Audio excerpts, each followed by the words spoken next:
اعوذ باللہ من الشیطان الرجیم، بسم اللہ الرحمن الرحیم۔ آج بائی چانس میرے ہاں تشریف لائے جناب ڈاکٹر عمران واقف صاحب۔ میرے لیے بہت بڑے اعزاز کی بات کہ ڈاکٹر عمران واقف صاحب ایک نامی گرامی اور مانے ہوئے منجے ہوئے شاعر یہاں پر تشریف لائے، تو میں ان سے گزارش کروں گا کہ یہاں پر ڈاکٹر صاحب آپ تشریف تو لائے ہیں، تو میں یہ چاہتا ہوں کہ کسی طرح آپ اسی موقع سے میں بھی فائدہ اٹھانا چاہوں گا کہ آپ مجھے کوئی اپنی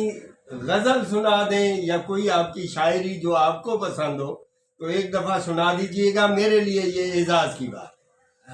ڈاکٹر صاحب آپ کا بہت شکریہ کہ آپ نے اتنی مہمان نوازی کی، محبتی۔ ایک غزل ہے کہ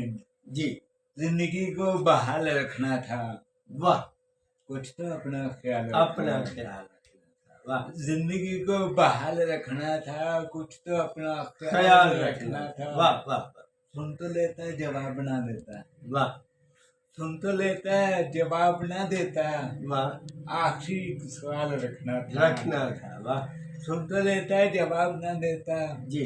آخری سوال رکھنا تھا، جی، دل لگایا ہی کیوں اگر تم نے، جی، دل لگایا ہی کیوں اگر تم نے، جی، دل کے شیشے میں بال رکھنا تھا، واہ واہ واہ، دل لگایا ہی کیوں اگر تم نے دل کے شیشے میں بال رکھنا تھا، واہ، ایک محبت بھلانے کی خاطر، ایک محبت بلانے کی خاطر، ایک محبت بھلانے کی خاطر، جی، حوصلہ تو کمال رکھنا تھا، واہ، ایک محبت بھلانے کی خاطر، جی، حوصلہ تو کمال رکھنا تھا، جی، اب کہ اس کا عروج دینا تھا، واہ، اب کہ اس کا عروج دینا تھا،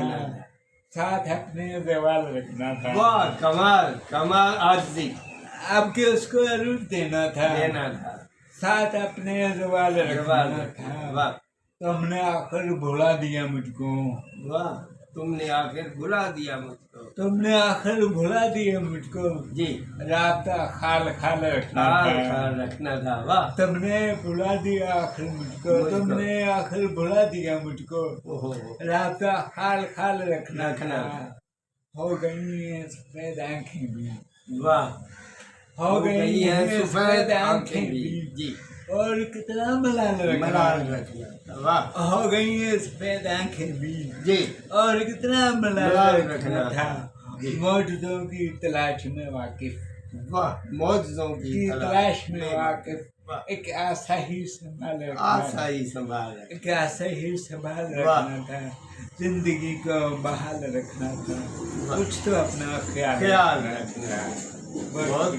بہت شکریہ ڈاکٹر صاحب، آپ نے اپنا کلام سنایا، میرے لیے اعزاز کی بات کہ آپ یہاں پہ تشریف لائے اور اپنا ایک کلام سنایا۔ تھینک یو ویری مچ، بہت شکریہ ڈاکٹر صاحب۔